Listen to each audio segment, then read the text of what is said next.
He also had 7 sons and 3 daughters. So yung 10, napalitan muli.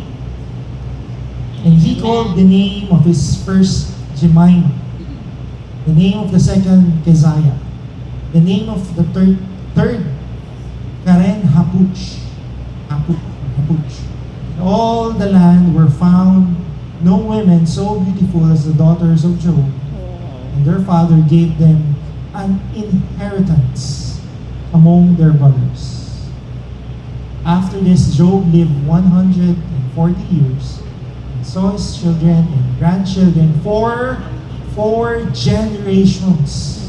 Nakita niya yung apo niya sa tuhod. Basta yung apo niya, nakita niya.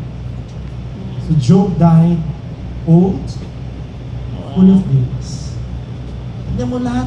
Kaya po sinabi na why is Job so blessed? Tingnan nyo na lang yung pinalit sa kanya ng Diyos. Ilan ito? Dami yun. 14,000.